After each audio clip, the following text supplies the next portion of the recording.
د شال ټلویزیون قدرمن اوریدونکو سلامونه. پام وکړئ د دې مهال لنډو خبرونو ته. لوی اختر په ډاډمنه فضا کې په هیواد کې ترسره شو. د کورنیو چارو وزارت وایي لوی اختر په ټول هیواد کې په کامله ډاډمنه فضا کې پای ته ورسېده. د یاد وزارت ویان مفتي عبدالمتین قانع پر خپله ایکس پاڼه لیکلي چې امنیتي ځواکونو د لوی اختر د 3 ورځو امنیت په ښه توګه تامین کړ. د هیواد په ګوټ ګوټ کې د اختر لمونځونه او نور مذهبي مراسم په یوه ډاډمنه فضا او آرام چاپیریال کې ترسره شول. هغه لیکلي د امنیتي ځواکونو د هڅو او ښه تدبیر له امله او د ولس د همکارۍ په نتیجه کې افغانستان امن او ثبات ته رسېدلی دی. کابل کې د حزب اسلامي د مشر د لیکل شویو کتابونو نندارتون پرانیستل شو. د تېرې یکشنبې په ورځ د افغانستان د حزب اسلامي د امیر دفتر مرکزي کتابتون د میلمنو او ټولو افغانانو پر مخ پرانیستل شو. دا فرهنګي ګام د مطالعې د دود او د علمي او دیني سرچینو ته د آزاد لاسرسي د چمتو کولو په موخه اخیستل شوی دی. د معلوماتو له مخې یاد کتابتون ښاغلي انجینر ګلبدین حکمتیار د فکري، تاریخي، دیني، سیاسي او فرهنګي اثارو پراخه ټولګه لري او هڅه یې کړې چې د ځوان نسل او د کتاب مینوالو علمي اړتیاوې پوره کړي. د شهادت ورځپاڼې د یو راپور له مخې هغه په تېرو 3 میاشتو کې 20 کتابونه لیکلي دي چې موضوعات یې د بېلابېلو ادبي، سیاسي، دیني او ژبنیو مسایلو په اړه دي او د ټولو کتابونو شمېر یې تر 80 ټوکو ته رسیږي. دا کتابتون داسې مهال پرانیستل کیږي چې د طالبانو حکومت افغانستان کې ټول ګوندونه لغوه اعلان کړي او پر فعالیتونو یې بندیز لګولی دی. د افغانستان پاور لفټینګ فدراسیون مشر نجیب الله ایوبي د ورپېښې ناروغۍ له امله مړ شوی دی. د نجیب الله ایوبي زوی ساحل ایوبي رسنیو ته ویلي چې پلار یې تېره شپه د کابل په یو روغتون کې د زړه د حملې له امله مړ شوی دی. نجیب الله ایوبي 40 کلن او له ډېرو کلونو راهیسې د افغانستان د پاور لفټینګ او مردان اهینین فدراسیون مشر و. د افغان سپورتي ټولنو او عامو خلکو لخوا د هغه مړینه یوه لویه ضایعه ګڼل شوې ده. د قزاقستان ولسمشر د افغانستان ثبات د منځنۍ اسیا د پرمختګ مهم شرط بللی.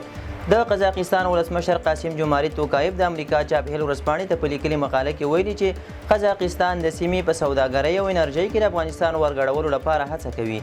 ښاغلي توکایف د افغانستان وضعیت ته په کتلو ویلي کله چې زموږ یو ګاونډي په انزوا کې وي سیمه نشي کولی له خپل بشپړ ظرفیت څخه ګټه واخلي.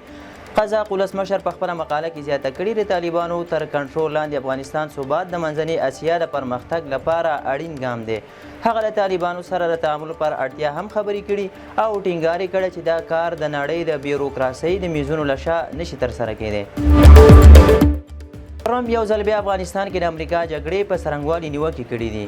د امریکا ولسمشر ډونالډ ټرمپ په سپینه ماڼۍ کې په امریکا کې پانګونه تر سرلیک لاندې غونډه کې وویل چې د افغانستان جګړه د امریکا د بدو مشرانو له کبله وبایلل شوه. نوموړي وویل امریکایي پوځیانو هلته داسې جګړه کوله لکه د بریا اراده چې نه لري. هغه یو ځل بیا د افغانستان جګړه د جو بایډن ادارې ناکامي وبلله او ویې ویل له افغانستان څخه د ځواکونو ایستل له امریکا په تاریخ کې تر ټولو خواشینونکی او ځورونکی اقدام و. ټرمپ زیاته کړې که رهبري سمه وي هیڅوک نشي کولی امریکا ته ماتې ورکړي خو که ناپوه کسان مسؤل وي نتیجه یې همداسې وي. سره له دې چې نوموړي له افغانستان څخه د امریکا د وتلو پر څرنګوالي پرله پسې نیوکې کړي خو تر دې دمه د افغانستان په اړه هیڅ روښانه تګلاره نه ده اعلان کړې. د امریکا او ایران ترمنځ د خبرو شپږم پړاو یو ځل بیا په عمان کې ترسره کیږي. د ایران بهرنیو چارو وزارت وین اسماعیل بقایي وایي له امریکا سره د اتومي خبرو بل پړاو ټاکل شوی دی چې د یکشنبې په ورځ د غبرګوري 15مه په عمان کې ترسره شي. د یادونې وړ ده چې تر دې وړاندې د ایران او امریکا ترمنځ د مذاکراتو 5م پړاو د غبرګوري په 2مه نیټه د ایټالیا په روم ښار کې ترسره شوی و. په هغه وخت کې CNN د باخبره سرچینو له حوالې خبر ورکړی و چې ښایي په راتلونکې ناسته کې ایران او امریکا وروستۍ هوکړې ته سره ورسیږي.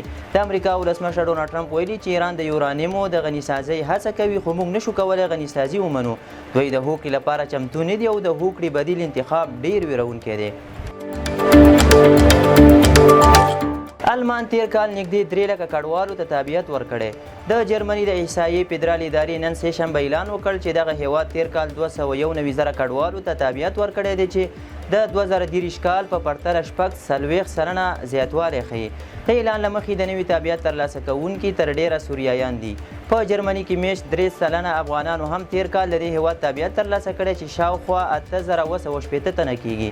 د جرمني حکومت د 2023 کال په جون میاشت کې د تابعیت اخیستو لپاره د استوګنې شرط له 8 کلونو څخه 15 کلونو ته راکم کړ او 3 کلونه یې د ځانګړو مواردو لپاره ټاکلي وو. خو د جرمني نوي ائتلافي حکومت غواړي بیرته دغه اصلاحات راونغاړي او د تابعیت لپاره د لږ تر لږه 15 کلن انتظار موده بیرته رامنځته کړي. دا ارقام ښیي چې په 2023 کال کې په ځانګړې توګه د سوریایانو، روسانو، ترکانو، ایرانیانو افغانانو او نورو د ادغام هڅې په آلمان کې اغیزناکې وي. د لاس انجلس لاریونونه د امریکا نورو سیمو ته هم وغځېدل. د امریکا متحده ایالتونو د لاس انجلس د مظاهرو په ملاتړ په ټکساس، پنسلوانیا، ماساچوس، نیویارک او سان فرانسیسکو کې لسګونه زره کسانو لاریونونه کړي دي. د راپورونو له مخې پولیسو لاس انجلس کې د غیر قانوني کډوالو نیول پیل کړي او نن څلورمه ورځ ده چې هلته د پولیسو له دغو چاپو پر ضد احتجاجونه روان دي. د مظاهرو د پراخېدو له امله د امریکا ولسمشر ډونالډ ټرمپ د ملي ګارډ د کارولو خبرداری ورکړې او همدا مهال یې په لاس انجلس کې څه باندې 4,000 پوځیان ځای پر ځای کړي دي. بلخوا د کیلیفورنیا والي د ټرمپ پر دغه اقدام نیوکه کړې او محکمې ته شکایت کړی چې دا چاره د وضعیت لا پیچلتیا لامل کیدلی شي. دغه لاریونونه د پولیسو له لوري د غیر قانوني کډوالو پر وړاندې د عملیاتو له امله څلورمه ورځ هم دوام لري. د شاه ټلویزیون قدرمنو لیدونکو دا او د دې مهال لنډ او مهم خبرونه تر بیا ښه وخت.